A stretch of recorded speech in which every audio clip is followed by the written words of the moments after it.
তো চলে এলাম বন্ধুরা আবারও আবহাওয়ার খবর নিয়ে। আজ 22শে সেপ্টেম্বর রবিবার 2024। আজকের আবহাওয়ার খবরে কি আছে? আগামীকাল থেকে বঙ্গোপসাগর থেকে নিম্নচাপ প্রবেশ করার কথা বাংলাদেশ ত্রিপুরায়, যার কারণে আগামীকালকে থেকে 10 থেকে 12 দিন একটানা ঝড় বৃষ্টির পূর্বাভাস জারি করেছিল আবহাওয়া দপ্তর। তাতে আজকের আপডেটে কী দেখাচ্ছে? বঙ্গোপসাগরে ঘূর্ণাবর্ত তৈরি হওয়ার সম্ভাবনা আছে কিনা, এছাড়া আজকে এবং আগামীকাল দক্ষিণবঙ্গে বাংলাদেশ এবং ত্রিপুরা রাজ্যের কোন কোন জেলায় কী পরিমাণ বৃষ্টি হওয়ার সম্ভাবনা আছে, তাতে নিম্নচাপ প্রবেশ করছে কিনা তাও আমরা জেনে নিচ্ছি। আমরা চলে এলাম সরাসরি লাইভ ট্রেকিংয়ে। দেখুন, আজকে আমরা যেটা দেখতে পাচ্ছি, বাংলাদেশ ত্রিপুরা রাজ্যে তো তেমন নিম্নচাপ নেই। আমরা বঙ্গোপসাগরের মধ্যে নিম্নচাপ এবং ঘূর্ণাবর্তের ভাগ দেখতে পাচ্ছি। আজকে থেকে আগামীকালকের মধ্যে মায়ানমার থাইল্যান্ড হয়ে নিম্নচাপগুলি বঙ্গোপসাগরের মধ্যে প্রবেশ করবে, তবে ঘূর্ণাবর্তের পাকের মতো একটা থাকবে। তা থেকে ঘূর্ণাবর্ত বা ঘূর্ণিঝড় তৈরি হচ্ছে না।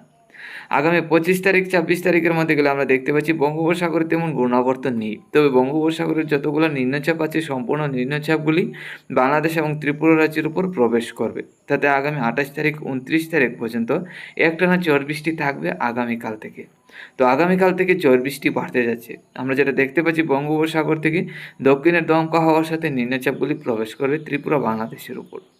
তো বন্ধুরা, আগামীকাল থেকে নিম্নচাপ বাড়বে এবং বৃষ্টির পরিমাণও বাড়বে। তো এখন দেখে নিচ্ছি আজকে এবং আগামীকালকে কোন কোন জেলায় কী পরিমাণ বৃষ্টির সম্ভাবনা আছে। আজকে সকাল থেকে ত্রিপুরা এবং বাংলাদেশের একাধিক জেলা পরিষ্কার, উত্তরবঙ্গে শিলিগুড়ি, আলিপুরদুয়ার, গুয়াহাটি সহ একদম পরিষ্কার আছে। আজকে দুপুরের মধ্যে গেলে কিছু নিম্নচাপ প্রবেশ করবে মায়ানমার থেকে চট্টগ্রামের চিটাগাং, মহেশখালীতে হালকা পাতলা বৃষ্টি থাকবে। এছাড়া বাকি জেলাগুলি পরিষ্কার।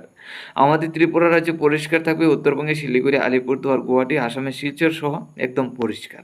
তাতে আমরা দেখতে পাচ্ছি আজকে দুপুরে তাপমাত্রা থাকবে 35 থেকে 34। উত্তরবঙ্গে শিলিগুড়ি, আলিপুরদুয়ার, গুয়াহাটি, আসামের শিলচরের দিকে থাকবে 37 থেকে 38। আমাদের ত্রিপুরা রাজ্য কিন্তু 37-এর কাছাকাছি থাকতে পারে। তো আজকে দুপুরের মধ্যে কিন্তু 1 ডিগ্রি তাপমাত্রা বাড়বে, তাতে বাইরে থেকে অতি ভারী গরম থাকবে। বিকাল থেকে সন্ধ্যা রাত্রির মধ্যে গেলে আমরা দেখতে পাচ্ছি হালকা পাতলা ছিটাফোটা বৃষ্টি হতে পারে চট্টগ্রাম, আমাদের ত্রিপুরা, খুলনা, বরিশালের দিকে। এছাড়া বাকি জেলাগুলি পরিষ্কার থাকবে। মধ্যরাত্রির মধ্যে গেলে আমরা দেখতে পাচ্ছি বাংলাদেশের রাজশাহী, ঢাকা এবং খুলনা বিভাগের দিকে বৃষ্টির সম্ভাবনা, হালকা পাতলা বজ্রবিদ্যুৎ সহ মাঝারি বর্ষণ থাকবে। এছাড়া আমাদের ত্রিপুরা সহ বাংলাদেশের বাকি জেলাগুলি পরিষ্কার। আগামীকাল সকালের মধ্যে গেলে আমরা দেখতে পাচ্ছি ভারী থেকে অতি ভারী বৃষ্টি সকাল থেকে নয়, আজকে মধ্যরাত্রির পর থেকে পরের দিন সকাল পর্যন্ত আমরা দেখতে পাচ্ছি আগামীকাল সকাল পর্যন্ত ভারী থেকে অতি ভারী বৃষ্টির সম্ভাবনা রাজশাহী, ঢাকা, কুমিল্লা, খুলনা, বরিশাল, চট্টগ্রাম, আমাদের ত্রিপুরা, সিলেট, ময়মনসিংহের সাইড নিয়ে। তাতে বজ্রবিদ্যুৎ সহ ভারী থেকে অতি ভারী বৃষ্টি হবে আজকে মধ্যরাত্রির পর থেকে আগামীকাল সকালের মধ্যে ঢাকা, কুমিল্লা এবং আমাদের ত্রিপুরা, বরিশালের মধ্যে। তাতে ভারী থেকে অতি ভারী বর্ষণের সাথে বজ্রবিদ্যুৎ সহ ঝড় বৃষ্টি থাকবে।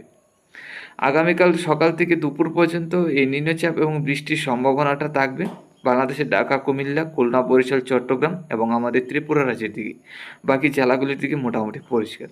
দুপুরের পর থেকে কিছুটা পরিষ্কার হবে আমাদের ত্রিপুরা রাজ্যের দিকে। এছাড়া বাংলাদেশের দিক দিয়েও মোটামুটি পরিষ্কার হওয়ার সম্ভাবনা আছে দুপুরের পর থেকে বিকালের দিকে।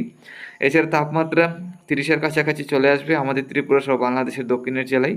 উত্তরের জেলাগুলির দিকে 35, উত্তরবঙ্গে শিলিগুড়ি, আলিপুরদুয়ার, গুয়াহাটি, আসামের শিলচরের দিকেও মেঘলাভাবের সাথে হালকা পাতলা নিম্নচাপ থাকবে, যার কারণে দুপুরে আগামীকাল 35-এর কাছাকাছি থাকবে সর্বোচ্চ তাপমাত্রা। বিকাল থেকে সন্ধ্যা রাত্রির মধ্যে গেলে আমাদের ত্রিপুরার দিকে পরিষ্কার, রাজশাহী, খুলনা বিভাগের দিকে বৃষ্টি থাকার সম্ভাবনা আছে। মধ্যরাত্রির মধ্যে গেলে বাংলাদেশের উত্তরের রংপুর, উত্তরবঙ্গের শিলিগুড়ি, আলিপুরদুয়ারের দিকে বৃষ্টি। এছাড়া বাংলাদেশের সিলেট, ময়মনসিংহ, আমাদের ত্রিপুরা, আসামের শিলচর, করিমগঞ্জ, হাইলাকান্দি জেলাগুলির দিকে বৃষ্টি থাকার সম্ভাবনা। তো এই যে নিম্নচাপ এবং বৃষ্টির আশঙ্কা আমরা যেটা দেখতে পাচ্ছি, আগামী দিনে নিম্নচাপ প্রবেশ করতে যাচ্ছে।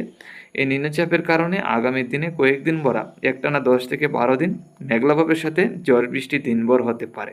তো টানা বৃষ্টি আসছে আবারও আগামীকাল থেকে বাংলাদেশ ত্রিপুরায়।